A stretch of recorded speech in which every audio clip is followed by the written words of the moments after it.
Hey Björn, Hi, Bart. How happy are New you? Year.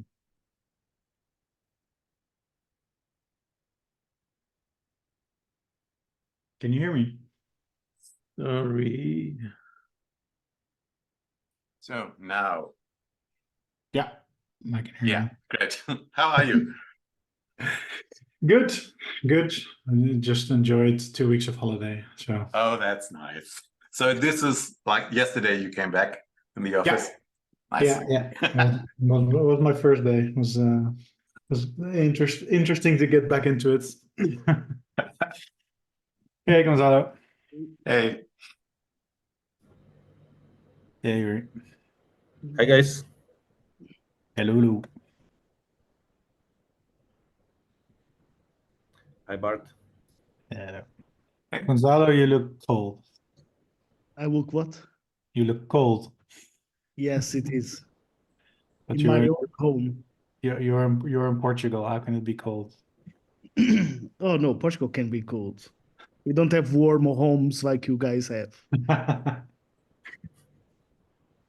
How did the dog survive New Year's Eve? My I don't know what happened with my girlfriend, my wife now, pick up the dog, and there must have been some mistake because the dog doesn't stop. She's not afraid of anything. Uh, yeah, it's been a crazy few days. Mm. And you know what is worst? It's like when you have like a child, like is like it takes some time until they can walk and they can cry and stuff, but it takes some time until they can walk or something. This guy starts walking like from one moment, the moment they arrive home, and she almost destroyed everything. My TV in the living room is scratched. She actually got on top of the table that is like 2 times her size, and she went to my TV and scratched. She flies, she jumps from the sofa, and she puts like her legs in front, like Superman, to go to us. It's a crazy dog. What can I say? Wait until you have kids, man. Oh yeah, that's going to be another story. No comment. All right. Cool. So let's see. Let's get started. All right. Happy New Year, everyone.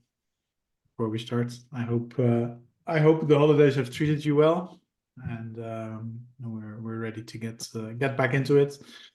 We have a few things coming up in the next quarter or so. We'll talk a little bit about that later.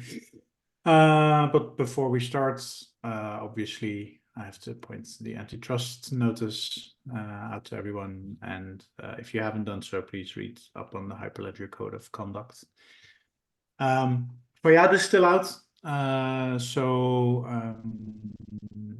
We won't be doing a community update. We do have some other updates that we wanted to share.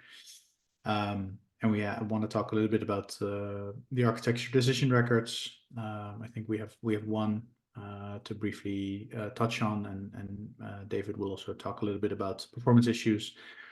And Björn, thanks for sending me the email. I've put them under the open issues, so we'll talk about a little bit about the feedback that you shared around sort of building it on your own, because I think there's some misunderstandings, but maybe there's also some stuff we need to look at more closely to make sure that experience is better. I don't think we have any new people on the call, so I think we can keep this short. Updates. So we will be searching for a new co-chair. I'll be leaving IOG at the end of the month. Given that this is a Hyperledger project, that doesn't prevent me from staying involved, but I do think it's good for me to no longer be the chair, and I think that should be somebody from the Atala team. But if anybody else is interested, please reach out to Fayad. I think we can manage a smooth transition. I will make sure that sort of we keep pointing in the right direction, at least for the near term. But then longer term, I think this is something for others to carry. Second part, and this will probably be the majority of my time, at least internally in IO, making sure that the mediator and the SDKs will move to the Open Enterprise Agent lab as well. So this, I need to work with comms and legal on this, because the repos are already open source, but we probably want to sort of make sure we pay some attention to that on like social channels and sort of have a blog post or something like that to make sure we sort of start the community there. We will also be moving a little bit more of the comms channels towards Discord, because right now we're in between Discord and Slack, which I think is not really useful. So that's that for updates. Dave, ADRs. Perfect, thank you. So this is kind of a regular slide I want to include. I want to include the ADRs that have been raised, the reviewed, that need work, that need reviews, or have been closed since the last meeting. We have had one ADR over the holiday period by Pat. I've added a link here. It was reviewed by 3 different maintainers and merged in. It relates to how the agent will work with external IAM systems for administration functions. And rather than using a static opaque API key for administration, authorization, authentication, using something a bit better, such as a client role or a realm role in Keycloak. So not really much to add in terms of the content of that. Please do give it a read. It's already been approved and therefore merged. But it is a really good example of an ADR. Please do go and have a look at it if you've not read it before. And we can continue to add these on here as we go through. It's quite a light touch. But you've got a question. Yeah, so we used to have like this nice ADR site. Is that still linked to this, or are these just in the GitHub repo? So it's still linked. As the documentation site is released and it rebuilds from the various repos it aggregates from, this will end up in the ADR site. But we don't trigger a release based on just an ADR being added. Okay. So I've just specifically linked it to code. It's a little bit easier to do comments. So my reasoning here was, hey, go and add comments. Even though it's accepted, it's still okay to talk about and discuss. So if you see any issues with it or you see any improvements, we can bring it into Discord and talk about it. I really want to promote that discussion to take place. And I think this is a really good example of an ADR to do that with. So if you've not come across the format before, please do go and have a look at it. Any feedback would be greatly welcomed.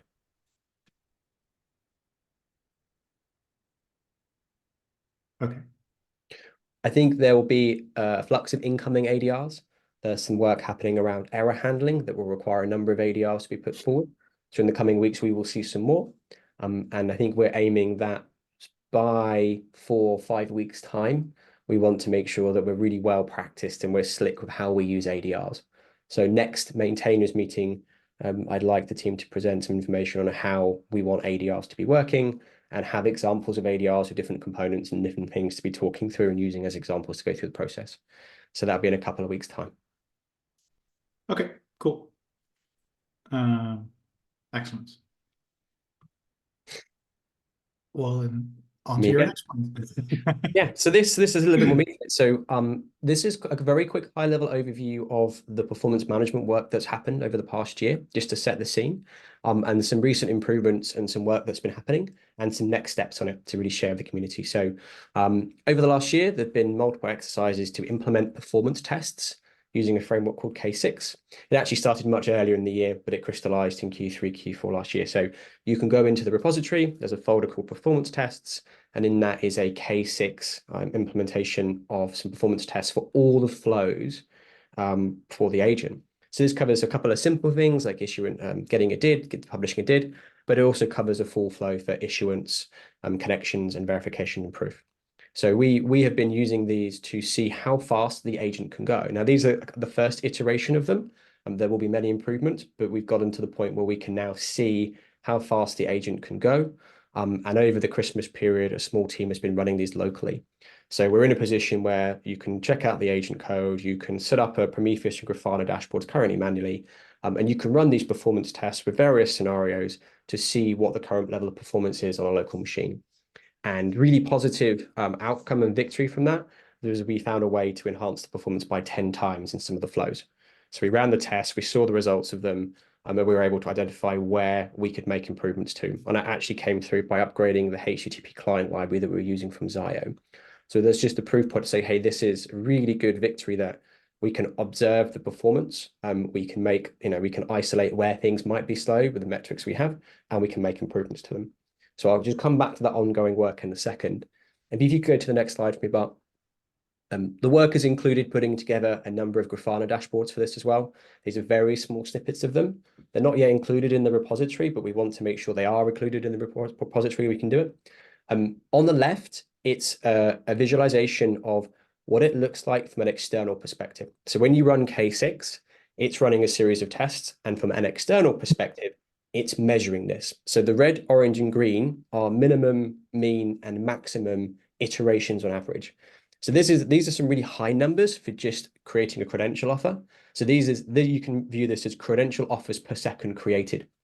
And the chart beneath it is showing the durations, the number of requests, the active parallel users as well, and the scenario running.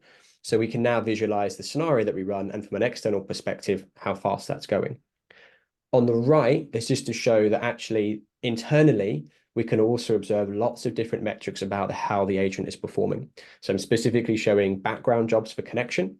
So as each background job is processing a number of records for processing the connection flow, we can also measure the time in each stage, the time spent doing HTTP requests. So we have that external and we have that internal capability. This is really cool because you can look and say, hey, externally it's going this fast. And then internally you go, well, which part of it's taking time? It's the combination of these that we use to identify where we can make improvements. There is quite a lot of data there at the moment. I would say that the work that's been done is fantastic in that we have loads of data. We now trust that data, but the dashboards show everything. And they're not always going to be usable as a single pane of glass for a quick glance. So there's work to be done there as well. I saw a question pop up. Yeah, so this was more for John and Björn. To get their initial sort of thoughts on what kind of scenarios they would like to see, and also if this is something they would envision them running themselves. Just also in terms of like how do we want to package this? So from my perspective, it's mostly finding issues. Like as you said, you were using a library which wasn't performant. At the moment, I don't see the use case where we really have these high numbers of interactions. So I mean, like 10% improvement on these numbers that, from my perspective, wouldn't be so important. So hold that thought for 1 second, just because the chart that I've chosen here has got a very high number because it's a very simple operation. It's just the credential offer. On the next slide, and perhaps, but we've come back to your questions in a second. Yeah. If you look at the complex flows, then the current performance is between 10 and 20 operations per second. Now, at that point, that 10% does become more important. And it's 10 times actually just in that initial. So we're actually down at 2-3. We got up to 20 operations per second. Now, the reason why it's very wide is because there needs to be more work to validate these findings, validate the test and in a production setting, and make sure that when we're running this, and it's led me very well into this point, but that the scenario that we're running actually is a real scenario. It's the number of users, it's how they're arriving at the system, it's on the hardware that it's going to run. So I'm very interested in the question to find out what the types of scenarios are that are actually production-like and that we should be running to get the right numbers out. We have already done some thinking around what these could look like. We already want to generate a performance catalog, as we call it, which is here are the top solution architectures we envision. Here's how they perform with different combinations of resource and different configurations. And we hope that 90% of all use cases will fit into that. But this work has also put in a way that we can have a framework that says, okay, well, if it's not in that particular bucket, we want to test a custom scenario, then anyone can check out the code, they can engineer a scenario, and they can run the test themselves. So there's a couple of things there, which is understanding if that will happen, and therefore is it worth us investing effort in making that really easy to make running locally. So that's the further work needed to make it run locally really easily. But also enhancing tests and enhancing the error handling where we see failures because we're running the performance tests. And there's a few other things in here around moving to eventing instead of polling. I've gone through that a little bit in a roundabout way, but the point is there's some future work that we'd like to do, and working out how important each part is would be really interesting to get feedback from anyone on the call. I think that's Bart, your question, which is, would you run them themselves? What kind of scenarios are we interested in? Yeah.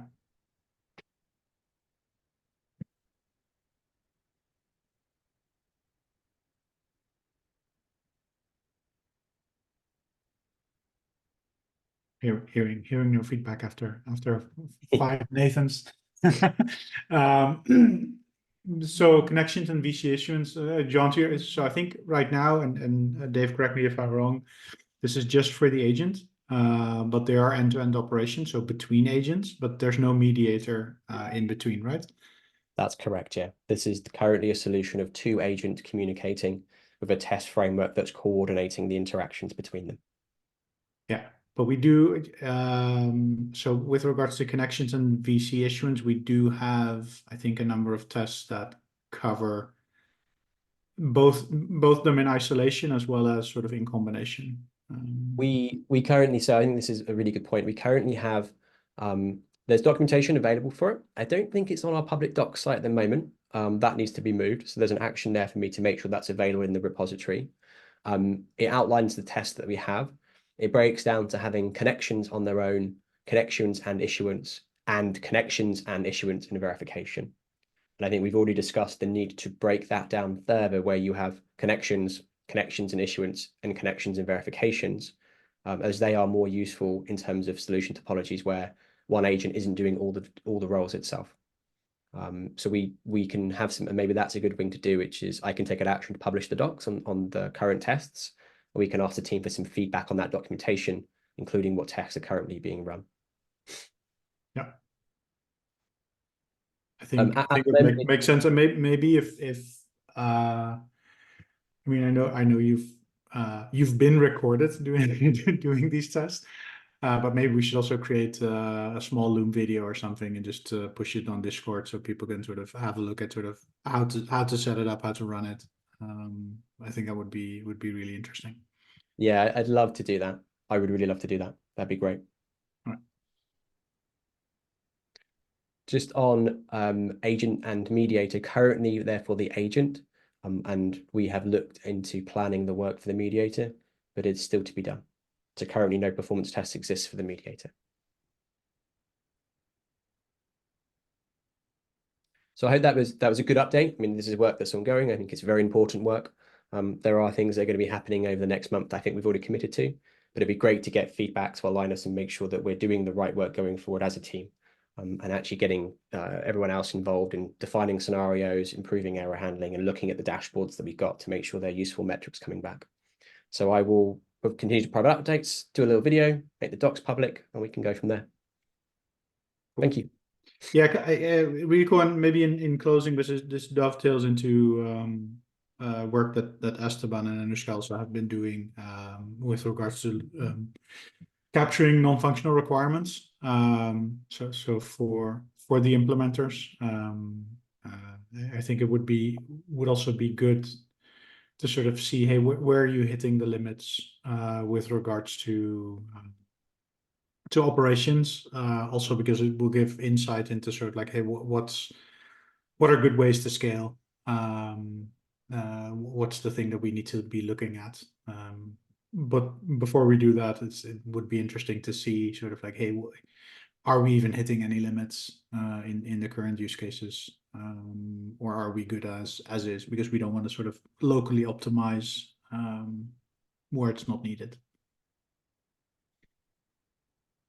All right. onto the open issues. Bjorn, the first 3 points, I just took them from the email that you sent. I also invited a bunch of people from the team that can talk about each one of them. But maybe if you can sort of quickly provide some context around them, then we can have a conversation about it. Oh yeah, quickly. So on the weekend, I was just trying to build the agent, so the Scala code base, and that didn't work for me because in the build process, it needed the GitHub tokens to get some packages. I didn't investigate it any further, but it was just a bit of frustration that this is still needed. So maybe we can address that so that other people are coming in wanting to build the agent and therefore later commit to the agent have an easier way. The second thing is like maybe there could be some guide, or I'm sure there is some guide somewhere in the repo or in your internal documentations, how to build the agent, how to set up the integration tests, and what to find where. So coming from the outside, it's still a bit hard to understand what's in there and where to start. And yeah, maybe we can first talk about these points before we go to the Prism node related questions. Sure. I can answer the first question. Sure. So these tokens that appear when you try to build, requirement to set up GitHub actor and GitHub token variables are coming from one of the plugins that is required to publish the package. But actually the repository has no any private dependencies anymore. So if you set these variables to any values, the build will work. But yeah, I agree with you. Probably we need some kind of building section that these variables has to be set. That explains that they have to be set. Yeah. But yeah, just to proceed, just set these variables to, you can even assign empty values to them and everything will work. Okay, that's great to know. So maybe you can put together some basic instruction like where to start. So maybe on the main page, on the README, if you want to build the image, go there and do this and this. That would be great. So today I was checking. I think it can be more clear. It's not clear enough in the README, right? But if you go to the README, you have a section that on the Open Enterprise that is called Following the Enterprise Cloud Agent Tutorials, right? And in that, like the first thing goes to the quick guide. Okay. And that quick guide, right? The first thing goes to the quick guide, right? No, it doesn't. I think I had the wrong one.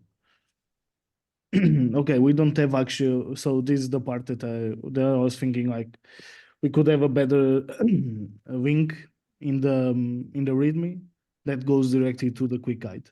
In the quick guide, it's open on the documentation, right? It's a quick start guide. I'm going to leave the link in here. I know if you guys seen it. On the quick start guide, it shows like how to set up an agent, how to run the SDKs, what to do. It has version for all the SDKs, so Kotlin, Swift, and TS. I'm sorry. And you have everything in here. If you already use this quick guide and you think it's not enough, right? Please tell us, because that's always good feedback and we can improve on that, right? But then we need to probably add this quick guide on the README in the more visible page. If you didn't find it, we need to. The quick guide is fine, but this is like mostly about running the app and not building the agent. Yeah, I think to play it back, I think the point that we're making here is that there isn't in the code level documentation, which is cohesive with the code as you check it out, there isn't a how to build this image. And actually, we're saying it's very straightforward, but we could do with making that really, really easy to see, like the very first thing. And I actually think that isn't there. There isn't how to build it, which is an SBT command to build the image itself and run it from source code. And I think in reflection, because the developers that have worked on it so far have been there from the first line of code, everyone knows it. And we haven't thought about the fact that people are coming and don't know it, don't have an easy way to run it. So I think that's a really good bit of feedback we can do, which is slightly orthogonal to the quick start guide, but more for the developers. So I think that's a really good bit of feedback for us. That was the second point I was going to. Besides that you mentioned, there's other things missing, like requirements to run these on your computer, right? So not only the SBT, right? That's Scala, there's more that you need to install. What version of Java you need to have it there? Like these things are missing, right? And we should add, right? We have system requirements, but we don't have all these other things. So Bart, you've got an open issue now for that, is that correct? So we can go and add some detail to that, mark it a good first issue. Yeah, let's open an issue for that indeed. I think that makes a ton of sense. On the SDKs, I know every SDK has this information, right? So I don't, it's not needed, but I was checking the open measures, the agent today, and I noticed like this information was missing. And the other thing, the link to the images is broken on the main README. So maybe somebody has fixed it in the meantime, but oh yeah, I guess it's after the repo transfer. It has to be changed. There's somewhere where it's broken. Yes. Yeah, this installation usage, exactly, that's broken. Yeah, it's broken. It's nice that they redirect the repos, but not packages. But yeah, thank you. So the other thing Bart mentioned, I was emailing him, was a question about the Prism node. So the node is also available as a container image. So in theory, you can surely set it up for your local environment, but I brought this up, I guess, last time or the time before, that we are still missing documentation of how to run it in a pre-production setting, what to do here, how to connect it to the DB-Sync or Postgres, whatever the Prism node is using in the background. So there needs also some documentation and also linking the node. So I guess the node is also listed in the images where the link was broken now, so you at least can get the node and start it up, or it would start up with the Docker Compose commands you have already documented, at least for your local development. The other question was related to the source code of the node, the Prism node. Do you want to publish it, or what's the stance related to the source code? I'll address the first one first, and then to the second part of your question. So there is an open ticket which we expect to close in the next probably 1 or 2 weeks around documentation of Node. So probably if we fix the README and have the proper link with the documentation there, that should give you everything that you need. With regards to open sourcing, it's not necessarily that we're opposed to that.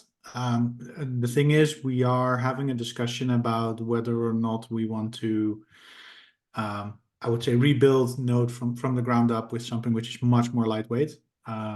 There is exploratory work being done in that direction. So we're a bit on the fence on that, because if we start open sourcing it and start interacting around Prism Node, it starts to lead a life of its own. Whereas if we have something which is much simpler to use and we open source that from the beginning, because so the point is, if we start and rebuild something from the ground up, it will definitely be open sourced under the Open Enterprise Agent, because we want to provide a turnkey solution with all the source code available. So probably in the next, I don't know, few weeks or so, we will be making a decision on sort of, hey, what's the thing? I will argue if it's going to take us more than a few months of work, we'll probably open source Prism Node straight up, because it's the easiest way to go, and then we just need to think about how do we deprecate that if we sort of replace that with something which is better. Yeah, I understand. So it's ongoing. So the last question was related to the hosting of the node. So in the beta program, you hosted a node for the participant. That was very nice because you can at least write real DITs to the blockchain, publish them there. And are there any plans to offer a hosted node again? Or would you be open for something like a community node? For example, me hosting a node for other community members wanting to at least publish to the pre-prod network. So if we open source the node, then obviously we're open to anybody hosting their node. Right? We don't want to prohibit that. Offering a managed service has been a discussion we've had probably for the past 12 months. And depending on who you speak to inside their organization, they're either very much in favor of that, or they think it's the anti thought of Web3. I don't know where we'll end up. I do want to give Dave the floor a little bit about sort of what he's built right before Christmas, to give a little bit of a sense of where we might be going. Thank you, Bart. I'll take that prompt. So one of the pieces of work that we completed as a proof of concept, which is a little bit more than a proof of concept, was to look at an external provider for running a VDR, and specifically working with Demeter, and going through a proof of concept where we did not run the VDR, Prism Node, or Cardano DB Sync or components, and we proved that with just configuration and deployment capabilities, we were able to run that, and that was externally hosted. We are going to follow that up. I'm not sure what shape that will take yet, what priority that will take, but it's something that's very cost effective for anyone who wants to run this, who can share Cardano infrastructure. So there will be more information coming on that when we've made those decisions. Again, the timescales are measured in weeks for the decisions. So I think Bart will be working together to see what the overall strategy is going to look like. There is going to be an answer, is the key point that I can communicate from that. Be it an open source node or an instance that's very cheap for the community to run using an external provider, or one that's running it in-house for the time being to make sure the contributors can work with it. There will be a solution there because it's imperative that we make this available and make it work. So I'm not sure which one will be chosen just yet, but we'll be able to communicate that in the very, very near future. Hope that's well. Thanks. Yeah, and maybe to add to that, I mean, I'll add an issue for the README update. This might also be a good point to create issues around, because I think the ambition is also to sort of use this call, use the repos and the issues also to sort of capture this kind of feedback. Part of the discussion that has happened internally also revolved around, oh, nobody wants this versus everybody wants this. So if we can get sort of some signal and say, hey, there's people actually asking for this, that would clarify a whole lot in that discussion. And we wouldn't be talking about theoreticals, but yeah, it is going to be possible. Which shape it will take, let's see. But maybe Dave, we should create an issue for this as well, and get people's input as to sort of what shape this should take, because I think it's going to be very relevant to how this plays out.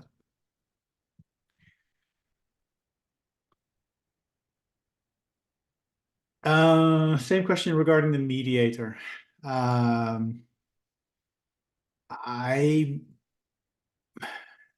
I would argue it would almost be the same answer. So one of the reasons why we chose to keep the mediator separate from the agent, unlike something like Akapai, where basically it's an agent in a certain configuration, is that it should be much more lightweight to run on your own infrastructure. But even there, I think there is a good case to be made for a mediation network that you just sort of use as a service. As it so happens, I think blockchain node operators offer a great track record of having infrastructure up and running in a very secure, very privacy preserving, and very resilient manner. So I think that would be the direction that I would be looking at, to say, hey, well, what if we can get all these node runners just sort of to also run a mediator, and what if we make it sort of accessible, like very easy, at some cost. But I think that's definitely something that we want to be looking at. I don't think anybody wants to run the US Postal Service in a digital sort of version of that. They just want to send messages from A to B. So I think when it comes to node and when it comes to mediation, I think we want to be abstracting a lot of that heavy lifting away, because I think most of the implementers, they want to be focused on the identity part of the problem and not so much the underlying infrastructure. I mean, they can if they want, but yeah, no, thanks. For the ecosystem, if there are people who become sort of mediator vendors, I think that's also a reason why those performance tests will be important for the mediator, is to validate if that's a business model that they can sustain and at what cost to them. So interesting. Thanks. Yeah, very good point. Okay, Bjorn, I hope that answered sort of your questions. I've noted a few sort of follow-up items that we'll be taking on that, based on that. Dave, your point's the last one. The last item on here is just an action that I didn't take at the end of last year. So I wanted it to be a forcing function. I will go and create the issue for creating a security policy, which was step 1 in our security. That's just me holding myself accountable to the things I'm saying I'm going to do. So I hope that's well received as well. So I'll be doing that this week. And is that the one that was linked to the GitHub repo? Yeah, exactly. We Right? discussed it last time. Just a refresh on the outcome, it was use the GitHub provided capabilities for reporting security vulnerabilities, make sure there's a security MD, and check in with Hyperledger to make sure we're conforming to the policies and using the best practices. All 3 things. All right. Cool. Any other issues we need to be discussing?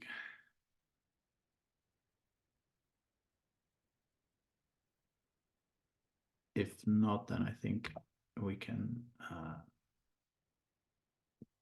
close, unless anybody has any famous last words.